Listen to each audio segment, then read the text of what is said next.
56977. This is Gallows patent. 464-464-7773. Okay. Let me address that. Okay. Here she's talking about a patent from the United States that was filed in April of 1984. At the same time, the United States acknowledged that they finally knew what the mystery illness was. That was April of 1984.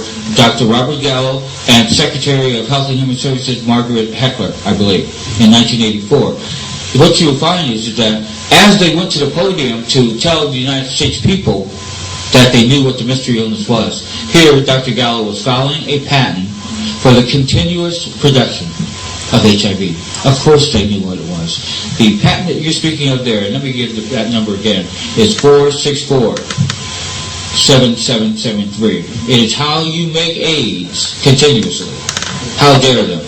It is the culmination of this program, the special virus. That here, that patent there shows that HIV is an invention. It is an intellectual property. HIV is synthetic. That it had nothing to do with an African and a monkey. How dare our foolish society, how dare the comatose mentality of both black and white people in this country to believe that an African and a monkey can do something in such a fashion, and not only once. Remember, they have created 3 HIV viruses. We just deal with the primary one. But that 3 monkeys and 3 Africans at the same time in history can do something to create the greatest pandemic in the world. Who is being fooled here? In light of the progress reports of every experiment and every contract of this secret federal virus surveillance program, I am appalled. Because I believe in our Constitution. I always have. I've always thought that I had a right to life. These documents prove we do not. It is time for us to wake up. It is time for us to respond and to demand a review of the U.S. Special Virus Program. And since it's happening here in New Jersey, in Asbury Park, this day, we have begun something here today that is irreversible. That's right. And if the media and the press here in Asbury Park are genuine, and many of us believe you are not, then you will cover this story, and we will break this story open to the American people and around the world. It is time for review of the federal program that made HIV and AIDS. It is time for an end to HIV and AIDS, and we can do that. Our collective efforts can do that. Doc, I want to be very clear that what she is looking at is not what you or others purport to be the patented cure, but actually the patent on AIDS itself. That's the patent on AIDS itself. Wow. Can I have the patent number again for Yeah, the cure patent is 5676977. You go to www.uspto.patentandtrademarkoffice.gov.gov. It says patents on the left, you click on that. It says search, you click on that. It says patent number search, you click on that, and you put that number in. It'll take you 2 minutes to see, here is the cure, patented by the United States for HIV and AIDS. HIV and AIDS is synthetic, and so is the cure. The cure is silver 4, oxygen 4. Silver 4, oxygen 4, the combination of which allows for a systemic cleaning of your blood.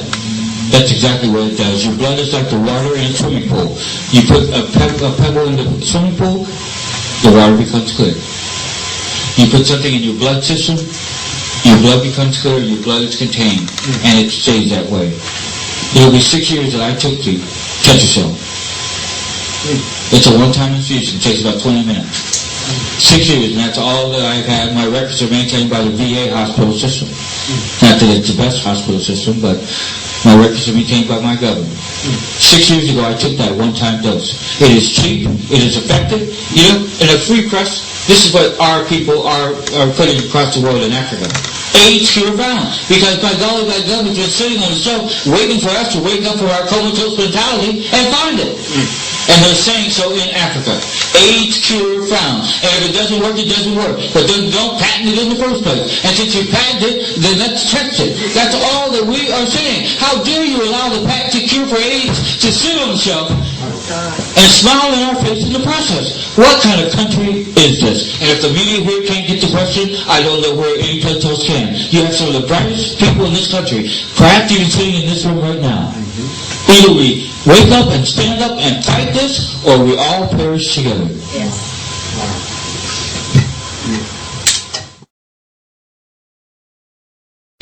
that regard, what we're talking about here is the infectious agent of HIV and AIDS itself. It appears to be that little six-sided mycoplasma. In fact, they have them on the cover of these progress reports. And this may scare you, and I hope that it does. Because on the cover of the schematic of the federal program, this is what it looks like. And you see a big old rat over here, but you see a human over here, you see a vial here, but you see something very strange at the top. Now, I recognize that I'm in a land of Bible scholars, am I right? And I'm just trying to make sure. I'm in the land of Bible scholars. Because the Bible has some things in it that appear to be predicatory. And one of those things is a number. There's a number associated with the Bible, isn't there? 666? Well, I'll show you something how heinous this government is. On the cover of this U.S. special virus program are these little mycoplasmas here at the top of the noon hour. And they are six-sided figures, correct? And there's 3 sixes there?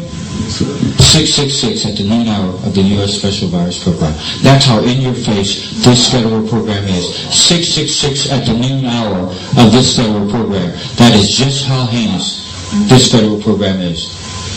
Now you're looking for your 666? Well, now you done found it. And now that you done found it, it's time for you to do something about it. Or what? The beast wins? It appears to be, I don't want the beast to win. That this federal program needs to be reviewed. Now that I know that you got 666 on the cover. I hope you're on our side. I hope you will unify and we unite and we bring forth the evidence that we have. How dare this government, how be so transparent to allow for a constitution that alludes to be the most democratic constitutional government in the history of the world. Yet at the same time, to have a heinous federal genocidal program of a stealth weapon that contagious for a selective group. We're only 12% of the population, yet we're 50% of the AIDS cases. Hello? No, that doesn't even wake us up yet. Because we have the comfort, perhaps, of our faith, which will carry us on into the afterlife. Some of us aren't trying to get there yet. And we certainly aren't trying to get to the afterlife at the hands of a heinous government.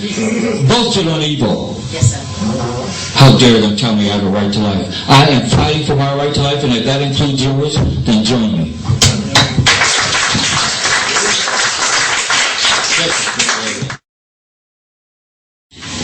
You know, it was very difficult because we spoke on this last evening about the comatose mentality that we have, where we have been afforded the luxuries of the things that we indulge in.